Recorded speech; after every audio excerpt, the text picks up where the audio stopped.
ഈ ലോക്ക്ഡൗൺ കാലത്ത് എല്ലാവരും എന്തൊക്കെയാ ചെയ്യുന്നത്?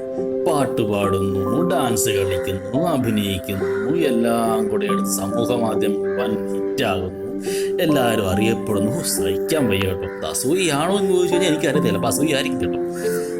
പക്ഷെ എനിക്കും എന്തുകൊണ്ട് ഇങ്ങനെയൊക്കെ ചെയ്തുകൂടാ? ഞാനാണെങ്കിൽ പാട്ട് പാടും, ഡാൻസ് കളിക്കും, അഭിനയിക്കും. സ്കൂളിൽ പഠിക്കുമ്പോൾ എനിക്കാണെങ്കിലും സോപ്പൂട്ടിക്ക് സമ്മാനം കിട്ടിയിട്ടുണ്ട് ഇഷ്ടം പോലെ. ഞാൻ എന്തെങ്കിലുമൊക്കെ ചെയ്ത് പോസ്റ്റണം, എന്നിട്ട് എനിക്കും സമൂഹ മാധ്യമങ്ങളിലൊക്കെ ഒന്ന് അറിയപ്പെടും. ഈ ചിന്തയാണ് ശ്രീമാൻ ഷാജിയെയും കുടുംബത്തെയും ഇനി കാണാൻ പോകുന്ന കടുങ്കൈകൾ ചെയ്യാൻ പ്രേരിപ്പിച്ചത്. ചക്കിക്കൊപ്പം ചങ്കരൻ എന്ന പോലെ മിസസ് ഷാജിയും ഒപ്പം കൂടി. മിസസ് ഷാജിക്കാണെങ്കിൽ സ്വന്തം സ്വാതന്ത്ര്യത്തിൽ അതിര് കടന്നെന്ന് മാത്രമല്ല, അതിർത്തി കടന്ന ആത്മവിശ്വാസം. സ്വന്തം സെൽഫി എടുത്ത് കാണുക എന്നുള്ളതാണ് കക്ഷിയുടെ ഹോബി.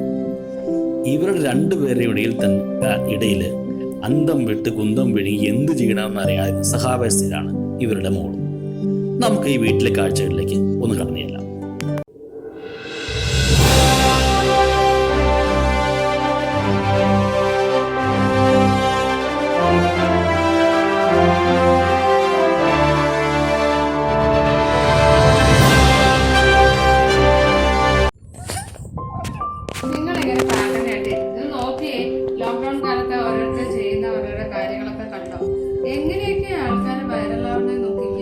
ഞാനും അത് ആലോചിക്കുന്നു. ആൾക്കാർ എന്തൊക്കെയാ ചെയ്യുന്നേ? പാട്ട് പാടുന്നു, ഡാൻസ് കളിക്കുന്നു, അഭിനയിക്കുന്നു, അതെല്ലാം കൂടെ എടുത്ത് മാധ്യമങ്ങളിൽ ഇടുന്നു. അവർ ഭയങ്കരമായിട്ട് പ്രസിദ്ധരാകുന്നു, വൈറലാകുന്നു. നമ്മൾ വെറുതെ ഇങ്ങനെ അല്ലേ? അതെ, ഇത് കണ്ടോ? വെറുതെ ഇവരുടെ ഫോട്ടോ ഒക്കെ നോക്കിക്ക്. എല്ലാവരുടെ ഫോട്ടോ വീട്ടിലുള്ള ബാൽക്കണിയിൽ വെച്ച് എടുത്തിട്ടുള്ള ഫോട്ടോസ് ആയിട്ട് എത്ര നല്ല ഭംഗിയാണ് നോക്കിക്ക്. എനിക്ക് ഇങ്ങനെ ഫോട്ടോ എടുത്തായിരിക്കണം. നിങ്ങളെ പാട്ടൊക്കെ പാടാൻ നോക്കാം. നിങ്ങൾക്ക് പണ്ടേതാണ്ട് സോപ്പിട്ടൊക്കെ കിട്ടിയതല്ലേ? പിന്നെ എനിക്ക് ചെറുപ്പത്തില് പാട്ട് പാടി സോപ്പിട്ടി കിട്ടിയിട്ടുണ്ട്. പിന്നെ ഇതിലുള്ള ഗായകനെയൊന്നും നിർത്തി നോക്കാം. ശരി, എന്തെങ്കിലുമൊക്കെ ചെയ്യണം. ഞാനും എന്തെങ്കിലും ഒരു പാട്ടോ, ഞാനും പാട്ട് പാടിയാൽ എന്തെങ്കിലും ചെയ്യണം. നമുക്കൊന്ന് ഒന്ന് ഒന്ന് ഒന്ന് റെഡിയാകും ഈ ലോക്ക്ഡൌണിൽ. എന്താ പറയുക?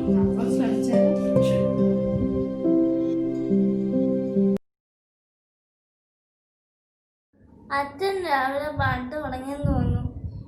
ഇപ്പൊ മനുഷ്യര് ചെവിതല കേൾക്കാൻ പറ്റത്തില്ല.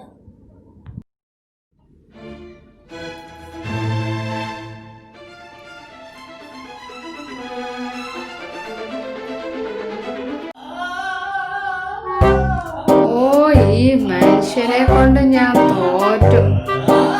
ലോക്ക്ഡൗൺ തുടങ്ങിയ അന്ന് തൊട്ട് തുടങ്ങിയതാ ഒരു പാട്ട് പഠിത്തം. മനുഷ്യന് ചെവിതല കേൾപ്പിക്കില്ല. എല്ലാം എടുക്കണം, നോക്കട്ടെ.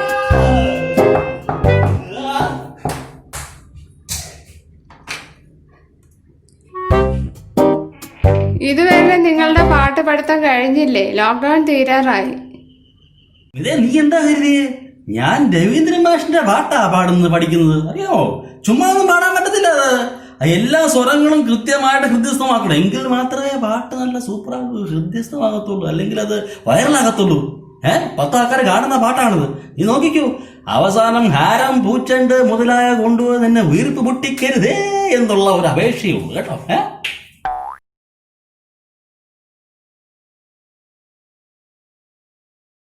അമ്മ രാവിലെ മേക്കപ്പിന് വേണ്ടി കയറിയതാ. ഇതുവരെ ഒന്നും കഴിക്കാൻ പറ്റിയിട്ടില്ല. ഭഗവാനെ, എന്താന്ന് ഒരു പിടിയില്ല കേട്ടോ. രാവിലെ ഇപ്പം ഞാൻ പാത്രം കഴുകണം, തേങ്ങ ചേരണം, ഭക്ഷണം കൃത്യസമയത്തില്ല, ഉച്ചക്കത്തെ ഊണ് കൃത്യസമയത്തില്ല. അവളൊരു ബ്യൂട്ടി കോൺടെസ്റ്റ് എന്ന് പറഞ്ഞ് രാവിലെ തുടങ്ങുന്നതാ. എന്താന്ന് ഒരു പിടിപാടുമില്ല. ഇതുവരെ റൂമിൽ ഇറങ്ങിയിട്ടില്ല. എപ്പോഴും മേക്കപ്പും സെൽഫിയും തന്നെ. എന്താ ചെയ്യുക? എൻ്റെ ഗതികേടുന്നല്ലാതെ എന്താ പരിപാടി ഒരു ഊഹവുമില്ല. എന്തായാലും ഒന്ന് പോയി നോക്കാം. എന്താ പരിപാടി നോക്കട്ടെ.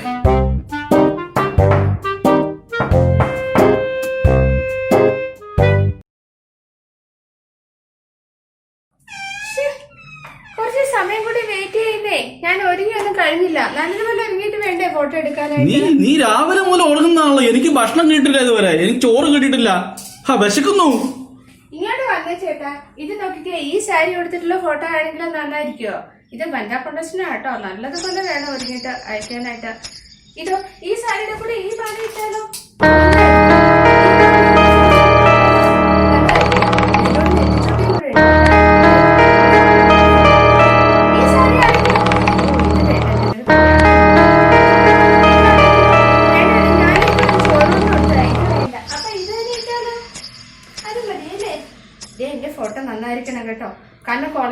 എന്നെ എല്ലാരും വിളിക്കുന്നത് സന്തൂർ മമ്മി എന്നാട്ടോ. എന്റെ ഗ്ലാമർ ഒട്ടും കുറയ്ക്കാൻ എനിക്ക് പറ്റില്ല, അത് ഇത് സമ്മതിക്കുകയില്ല. ഈ കുടിമസ് മതിയോ? ഈ കുടിമസ് വെച്ചിട്ട് ഇങ്ങനെ ഒരു സെൽഫി എടുത്തത് എങ്ങനെയുണ്ട്? നയൻതാരെ പോലെ ഉണ്ടോ? എന്റെ സ്മിതയെ, നീ എന്തെങ്കിലും ഒരു ഡ്രസ്സ് ഇട്ട് നല്ല ഒരു ഫോട്ടോ എടുത്ത് ഇന്നെങ്കിലും ഒന്ന് പരിധിക്ക് പോസ്റ്റ് ചെയ്തിട്ട്. ഇത് തുടങ്ങിയിട്ട് ഇപ്പൊ ലോക്ക്ഡൌണിന്റെ അമ്മ തുടങ്ങിയതായി സെൽഫിയും ഫോട്ടോ എടുപ്പും. ദൈവത്തെ ഓർത്ത് ഇന്നെങ്കിലും ഒന്ന് കംപ്ലീറ്റ് ചെയ്യും പ്ലീസ്. അല്ലെങ്കിലും എനിക്കറിയാം നിങ്ങൾക്ക് അസൂയ. നിങ്ങൾ ഇങ്ങനെയൊക്കെ പറഞ്ഞ എല്ലാ ഉഴപ്പവും എനിക്കറിയാം.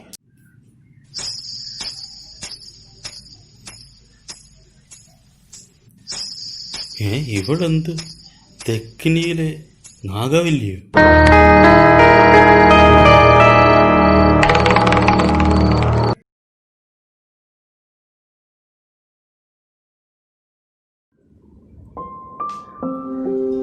സ്മിതേ, ഇതൊക്കെ പറഞ്ഞത് നിന്റെ വനിതാ ബ്യൂട്ടി കോൺടെസ്റ്റ് എന്തായി? ഫോട്ടോ എടുപ്പും കാര്യങ്ങളൊക്കെ എന്തായി? വല്ല നടക്കുവോ?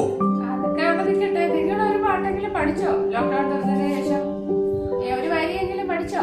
ഞാൻ പാടും സ്മിതേ, വീട്ടിലമായിട്ട് പഠിക്കും. നോക്കിയോ? പാടും. ഞങ്ങളുടെ ചെവി പോയതല്ലാതെ മറ്റൊന്നും നടന്നില്ലെന്നാണ് സത്യം. സ്മിതേ, മോളുടെ മുറി എന്തോ പാട്ടും ഡാൻസിന്റെ സൗണ്ട് ഇരുന്നല്ലോ. കുറച്ചു നേരമായല്ലോ. അതൊന്ന് പോയി നോക്കിയാലോ?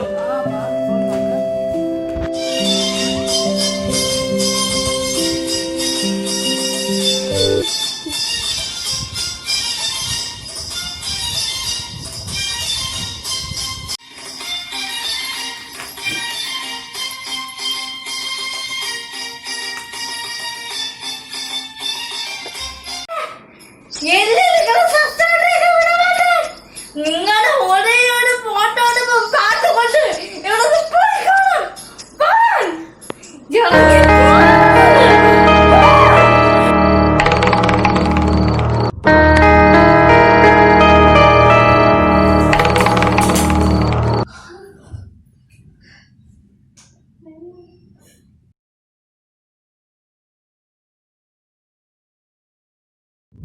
അപ്പൊ സ്മൃതേ, ഒരു കാര്യം മനസ്സിലായില്ലേ? അത്യാവശ്യം കഴിവും സൗന്ദര്യം ഉള്ളവർക്ക് ബ്യൂട്ടി കോൺടെസ്റ്റിലൊക്കെ പങ്കെടുക്കാൻ പറ്റൂ. അതെ, രവീന്ദ്ര മാഷിന്റെ പാട്ടൊക്കെ പാടണമെങ്കിലേ സംഗീതത്തെ കുറിച്ച് നല്ലപോലെ അറിവ് വേണം. അതുപോലെ പാടാനുള്ള കഴിവും വേണം. ശരിയാണ്. പക്ഷെ ഇതുകൊണ്ട് ഈ കാര്യങ്ങൾ കൊണ്ട് നമുക്കൊരു കാര്യം മനസ്സിലായില്ലേ? നമ്മൾ ഇത്രയും നാളത്തെ ഈ ലോക്ക്ഡൗൺ നമ്മൾ ഈ വീട്ടില് നമ്മുടെ കുട്ടിയുമായിട്ട് മോളുമായിട്ട് നല്ല സന്തോഷകരമായിട്ടുള്ള കുറെ ദിവസം കണ്ടു. അത് തന്നെ വളരെ നല്ലൊരു കാര്യമാണ്. അത് തന്നെയാണ് ഈ ലോക്ക്ഡൗൺ കൊണ്ട് നമുക്ക് കിട്ടിയ ഏറ്റവും വലിയ സമ്മാനം. ആയിരുന്നു വനിത കോൺടെസ്റ്റ്, പാട്ട്, പഠിത്തം, മേക്കപ്പ് എന്നിട്ട് എന്തായി? ഞാൻ മാത്രം മുറി കിടന്ന് നല്ലപോലെ ഡാൻസ് കളിച്ച് പാട്ടും പഠിച്ച്. ഇപ്പൊ നാലാമത്തെ ലോക്ക്ഡൗൺ തുടരാറായി. ഇതുവരെ ഇത്രയും ദിവസമായിട്ട് ഒന്നും നടന്നില്ല. പാവനായി ശവമായി.